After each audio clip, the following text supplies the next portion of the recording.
Hepimize hayırlı ve uğurlu olmasını diliyorum. Tabii biraz önce Konya Milletvekilimiz Sayın Etyemez Konya'nın yatırımlarını anlatırken gönül isterdi ki Van'da bu yatırımlardan istifade edebilsin. Evet, yol medeniyettir, Van'da yol yok.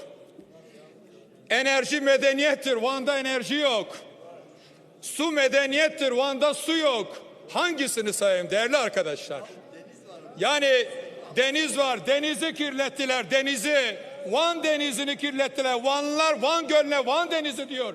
Eğer siz bunu bile bilmiyorsanız, Vanlı milletvekilleri size bunu öğretememişlerse bu Van milletvekillerinin büyük bir ayıbıdır. Değerli kardeşlerim, Van'ın sorunlarını tek tek sayacak olursak: 1.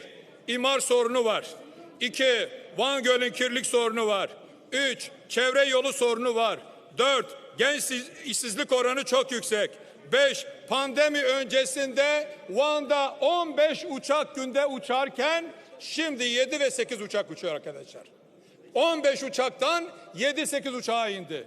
Ve aynı şekilde bana laf yetiştireceğine git susuz okula gidemeyen öğrencilere okulu sağla. Bu ülkede sen bakanlık yapmışsın, bakanlık. Senin bakanlığın sıfır. Bakanlık yapmışsın sen. Utanmadan konuşuyorsun. Çocuklar orada aç, çocuklar orada işsiz, çocuklar orada su bulamıyor. Bana laf atacaksın sen. Değerli kardeşlerim, Van halkı perişan durumda. Van'da uçak biletleri yüksek. Van'da otopark sorunu var. Van Büyükşehir Belediyesi'nin arıtma tesisi çalışmıyor. Van Gölü kirletiliyor değerli kardeşlerim. Taşımalı eğitim, çocukların okula taşımadığı için çocuklar okula gidemiyor. Taşımalı eğitim sorunu var. Belediye Edremit ilçesi var. Belediyesi Van ilinin Edremit ilçesi. Oradaki belediyeye ait taşınmazlar eş dosta peşkeş çekilmiş durumda.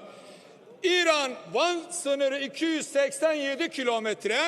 Oradaki gümrük kapısı akşam saat 8'de açılıyor, akşam 6'da bitiyor.